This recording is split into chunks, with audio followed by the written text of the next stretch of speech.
Hello everyone. I hope कि आप सभी अच्छे होंगे और आपकी अच्छी तैयारी चल रही होगी।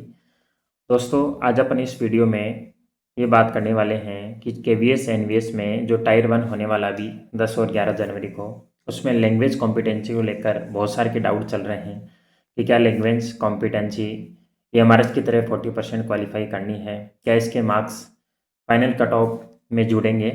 तो इस वीडियो में इसी के बारे में चर्चा करेंगे, तो ये वीडियो अंत तक देखना। दोस्तों, अपन बात करते हैं कि एमआरएस में नोटिफिकेशन में क्लियर लिखा हुआ था कि आपको लैंग्वेज कॉम्पिटेंसी 40% क्वालिफाई करना है, उसके बाद में आपके बाकी के पार्ट के जो मार्क्स हैं वो जुड़ेंगे कट ऑफ में। बट मैं आपको बात बता दूं, केवीएस एनवीएस में ऐसा कुछ भी नहीं है।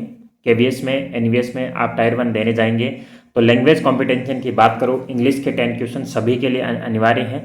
एक क्वेश्चन 3 मार्क्स का है, 3 मार्क्स का है, तो टोटल 10 क्वेश्चन आएंगे आपके, और 10 को अगर 3 से मल्टीप्लाई करते हैं टोटल 30 मार्क्स हो गए। दूसरी बात करते हैं अदर लैंग्वेज जो आप सेल्फ चूज करते हैं। जब आपने फॉर्म भरा था केवीएस एनवीएस का, तो आपको एक अदर लैंग्वेज चूज करनी पड़ती है। जो इंडियन जो मॉडर्न लैंग्वेज होती है वो लिस्ट दी हुई होती है, उसमें से किसी ने हिंदी चूज की है, किसी ने अनदर लैंग्वेज चूज की है।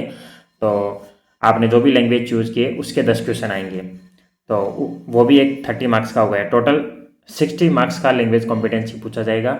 और दोस्तों, इसमें ऐसा कुछ भी नहीं लिखा गया है कि आपको 40% क्वालिफाई करना है लैंग्वेज कॉम्पिटेंसी को, इसमें कुछ भी नहीं है। आपके फाइनल जो मेरिट लिस्ट में उसमें इसके मार्क्स जुड़ेंगे, तो आपको घबराने की जरूरत नहीं है। इमारत की तरह केवीएस में ऐसा कुछ भी नहीं है। तो लैंग्वेज कॉम्पिटेंशन का सबसे बड़ा डाउट चल रहा था, काफ़ी स्टूडेंटों ने कमेंट भी किया था, क्या सर ईएमआरएस की तरह केवीएस एनवीएस में भी लैंग्वेज कॉम्पिटेंसी को लेकर 40% क्वालिफाई करना है? तो ऐसा कुछ भी नहीं है दोस्तों। आप जितने क्वेश्चन करोगे और जितने आपके करेक्ट होंगे उनके मार्क्स आपके फाइनल कटों में जुड़ेंगे भी। और ऐसा कुछ नहीं कि आप 40% क्वालिफाई नहीं करोगे तो आपका पेपर चेक नहीं होगा या आपकी फाइनल कट ऑफ नहीं बनेगी, ऐसा इसमें कुछ भी नहीं है। आई होप कि आपके सारे डाउट क्लियर हो गए होंगे लैंग्वेज कॉम्पिटेंसी को लेके। दूसरा है कि सर इसमें कितना सेफ स्कोर रह सकता है। देखो, मैं आपकी बात करूँ कि पीजीटी में इसमें सबसे ज़्यादा थोड़ी सी कट ऑफ जाती है टीजीटी और पीआरटी से। तो पीजीटी आपको जो सेफ स्कोर लेके चलना है वो 60+ लेके चलना है। पीजीटी वालों को 60+ लेना है। आप चेक करो कि एमसीक्यू दे रहे हैं उसमें 60+ आ रहे हैं नहीं आ रहे हैं, तो आपको एक सेफ स्कोर लेके चलना है। और जो टीजीटी वाले हैं उनको क्या करना है, 60 के नियर बाई चलना है, यानी कि 57 है, 58 है, 59 है, 60 के नियर बाई लेके चलना है। और जो पीआरटी है वो 55+ से लेकर 60 तक उनको लेके चलना है। अगर मैं तीनों की बात करूँ, एक स्टैंडर्ड सेफ स्कोर की बात करूँ, तो 65 जिसके भी अगर आप सेफ स्कोर लेके चलते हो 65, तो उसका 100% मान के चलते हैं कि अपन वो टायर 1 क्वालिफाई हो जाएगा।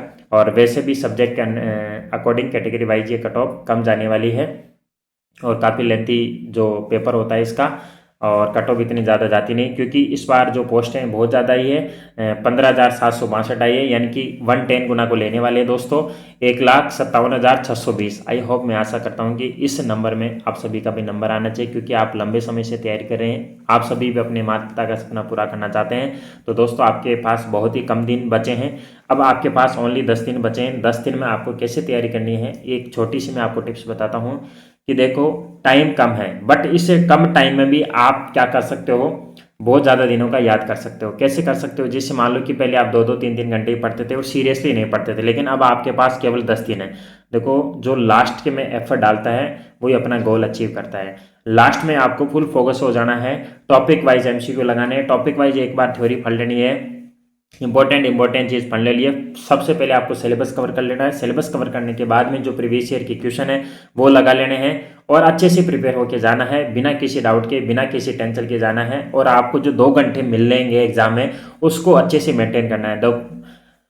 दोस्तों, में सबसे इंपॉर्टेंट बात यह होती है कि आप कितना ही पढ़ लो, लेकिन एग्जाम हॉल में जिसने पेपर को अच्छे से मेंटेन कर लिया ना, उसका सिलेक्शन पक्का होता है। वहां पे आप घबरा जाते हो, जो आपको क्वेश्चन आते हैं वो भी आप गलत कर देते हो, तो वहां आपको घबराना नहीं है, क्योंकि आप अभी हाल ही में एमआरएस के एग्जाम भी दिए हो, अनदर एग्जाम भी दिए हो, तो उनसे कुछ चीजें आप सीखो कि आपने उन पेपरों में क्या गलती की है, इसमें हमने अपन को वो गलती करनी ही नहीं है। तो आई होप कि आप सभी के जो डाउट क्लियर हो गए होंगे। आपको एक सेफ स्कोर भी लेके चलना है, 60+ सेफ स्कोर लेके चलना है, और आपका लैंग्वेज कॉम्पिटेंसी को लेकर कोई भी इश्यू नहीं है। आप बिना किसी डाउट के जाइए, एग्जाम दीजिए, और इतनी ज़्यादा इसके कट ऑफ जाएगी भी नहीं। और मैं उम्मीद करता हूँ कि आप सभी का इसमें सिलेक्शन हो जाए। फिर मिलेंगे अगले वीडियो में। Thank you.